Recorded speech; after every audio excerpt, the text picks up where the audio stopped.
खुलुमबाय। आंनि मुङा बाबुल बसुमतारी, गामि सिलबारि, बाक्सा डिस्ट्रिक्टनि सिङावनो। आं जलागाव नलबारि गेजेर फरायसालिनि सासे फोरोंगिरिमोन। दा जोंनि फरायसालिया एमालगेमेसन जानानै सापागुरि हाइ स्कुल मुं मोनदों।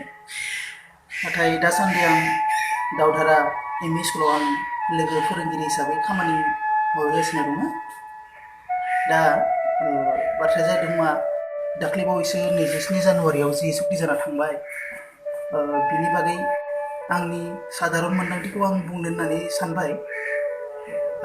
बाथ्राया जादों मा, थांनाय 27 बोसोराव बिसिनिफ्राय आरम्भ खालामनानै जिमानखिनि मोनथाम सुक्ति जाबोबाय, बे सुक्तियाव गासैबो बर' हारियानो गोजोननाय दङ, आंहाबो गोजोननाय दङ।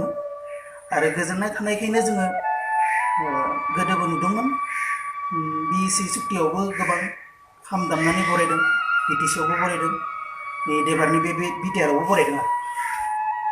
दा बाथ्राया जाहैबाय मा, दा बिटिआर बे सुक्तिया जोंनो मा होखो, मा होगोन? बुंनो थाङोब्लाथ' गासैबो गोरों गोरा दानि जुगाव जों गासैबो जिथुखि मेम'रेन्डाम अफ सेटेलमेन्ट बेखौ नायबोला गासैबो मोजाङै बुजि मोनगोन। रोखा रोखायै फरायनो बेखौ गुरै खावलायग्रोबाय। आं फरायनानै जा एसे मोनदांदों,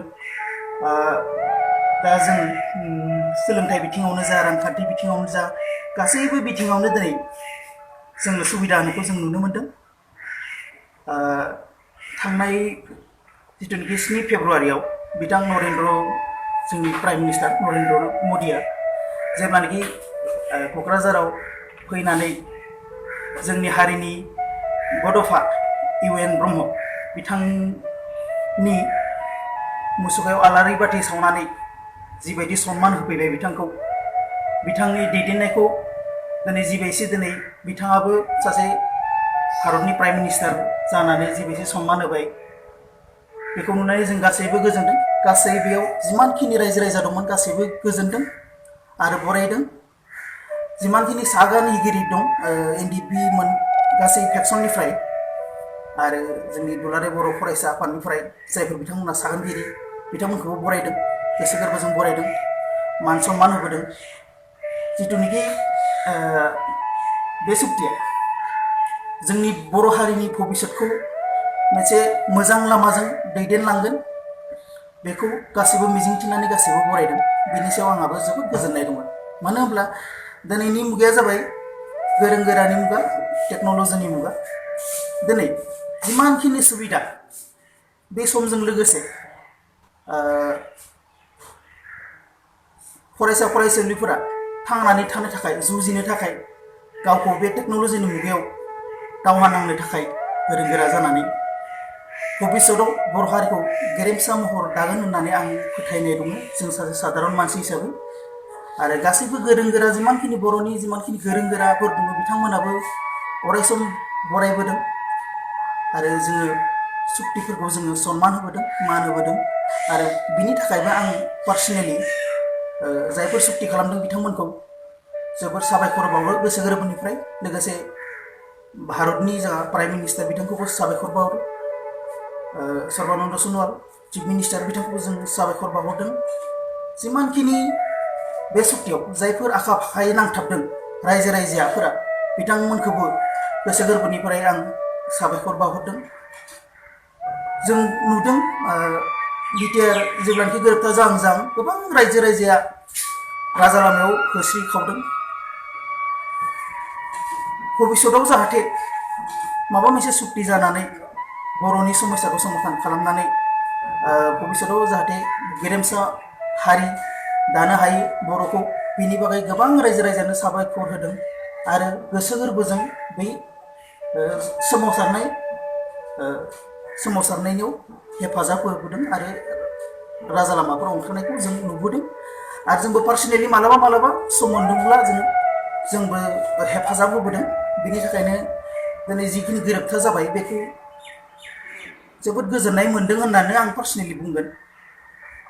दा नायदो नोंथांमोना मेम'रेन्डाम अफ सेटेलमेन्टखौ नायबोला, एकर्डखौ जुदि मोजाङै फरायबोला नोंथांमोना गासैबो मोजाङै बुजिजोबगोन। बेनिखायनो आंनि गुरै खावलायनाय मेम'रेन्डाम अफ सेटेलमेन्टखौ नोंथांमोना फरायनानै बुजिनानै ला जोंनो मा मा होखो।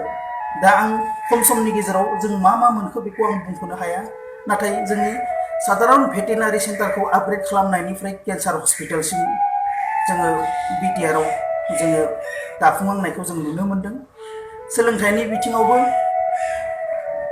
गोबां सेन्ट्रेल इउनिभारसिटियानो जा जोंहा लयार कापआव जोंहा नवोदय फरायसालियानो जा गोबां फरायसालि बिदि गायसनगोन बेखौ जोङो सुक्तियाव जों नुनो मोन्दों। नोंथांमोनाबो फराय।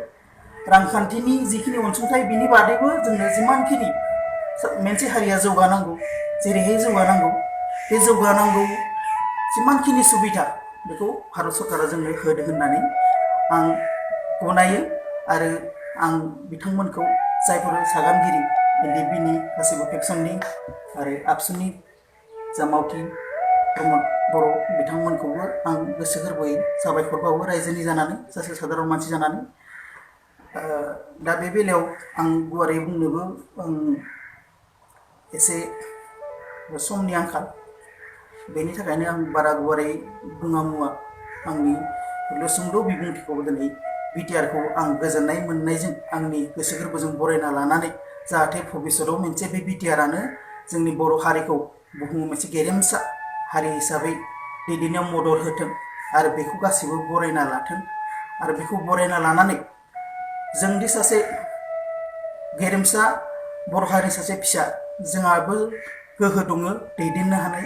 जोंनि बर' ओनसोलाव, जोंनि स्पेसियेलि बर' जिमानखिनि ओनसोल दङ, बर' एरियायाव जोंहा बर'फ्रानो हाखर बस्ति जागोन नालाय। दा बेनिखायनो बै हाखर बस्ति जानायजों लोगोसे माबोरै जोङो जोंनि इयुन जोलैखौ दैदेनलांगोन, गुबुन हारिखौबो दैदेनलांगोन, बेखौ जोङो गावबा गाव साननांगोन। मानोना जोंनो दैदेननांगोन नालाय बर' हिसाबै। बर'आनोथ' हाखर बस्ति जाहैबाय जोंनि बिटिआरआव। बेनिखायनो गासैखौबो आं गुरैयै खावलायो जाहाथे गासैबो आंनि बायदिनो जों सादारन मानसिया जेरै गनायना लादों, गोबां गोरों गोराफोराबो गनायना लादों, बिदिनो मोजाङै मोगथां महर मोनथों होननानै आंनि सुंद' बिबुंथिखौ बेखिनियावनो फोजोबनाय जाबाय। खुलुमबाय।